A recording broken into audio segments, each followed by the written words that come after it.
Abatuuze b'ekisimbiri ekisangibwa mu tawuni kanso y'e Wakiso bageredde mu ntiisa bwe basanze mutuuze munnaabwe ngatiddwa mbukambwe ng'ono baamuliza emiguwa mu bulago ne bamutuga.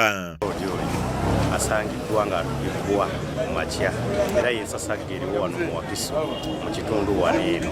Entwisibwa bubi nnyo kubanga mukyala w'abantu era afaayo eri abantu ayaniriza buli omu. Atiddwa e Nalukwago Jeni ng'abadde atemera mu gy'obukulu 5 ng'ono abadde atunda byakunywa ng'omu ku batuuze akedde mu maka ge afune ekyokunywa yagudde ku mulambo gwe ng'ebintu mu nnyumba bibadde bisaasaanye ekiraga nti wabaddewo ensiitaano. Ono atemeza ku bantu abakuŋŋaanya okulaba ogubadde nga bategeeza poliisi yezze n'embwa enkonzi y'olusu era ng'etuukidde mu kazigo k'omugenzi n'ekwata abapangisa be okuli David Ndawula ne Sam Mutyaba. Oluvudde wano embwa eyolekedde ku wooteri ezimbibwa ey'omugagga Lumwa Nethani n'egumba ku geeti nga poliisi n'abakulembeze bakubidde nnyini kifo kino essimu ne yeerema okugikwata ekiwaliriza abasirikale okusala geeti ne bayingira munda ng'embwa olwesozze munda etuukidde mu kasenge akamu omubadde akafaliso engatto bulangiti kw'ossa n'engoye ezaayambuddwamu nga naye nnyiniza abadde yamazeemu dda omusulo.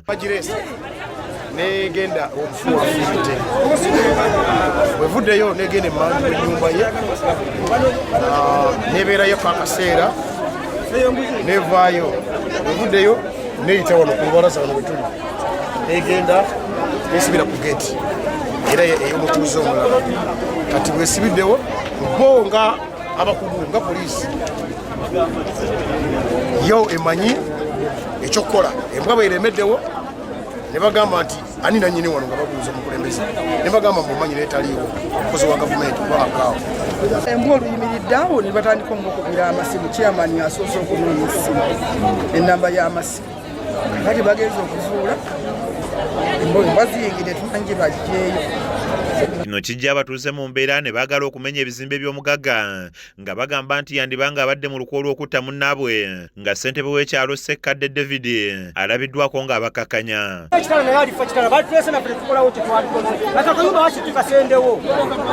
Okubuuliriza n'okunoonyereza binsukkulumako nze ng'omukulembeze bo bali be bamanyi era nga olaba bazze bambala ezigiravuzi mukambala giravuzi emundu zaabwe bazze nazo balese embwa.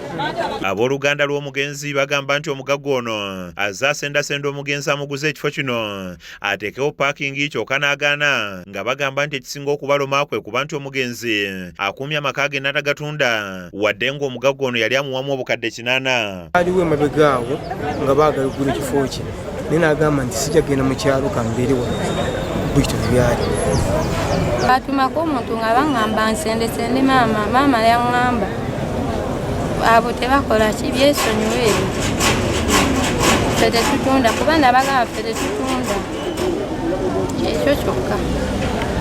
Baliko ebifo bye bamenye bye bagamba nti bifuuse kattiro mu kitundu kyabwe nga bakiikidde ensingo abakulu mu tawuni kanso be bagamba nti tebafuddeyo kubateera mataala mu kitundu kino nga n'abasirikale ku poliisi abwe batono abatasobola kukuuma kitundu kyonna. Nudde wano wali eggombe awantu awo tosobola kuyitawo battirawo abantu olusi tulipootinga n'ogenda okulaba nga patro eyitamu naye era eba temala.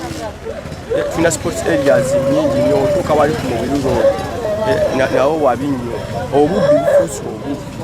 Ogenda eri empunga wansi eri Nyakabutwa bateega ogenda okwesanga nga bateeze abantu ababodaboda wali empunga mu Nyakabutwa tusobola kuyitawo ssaawa 3.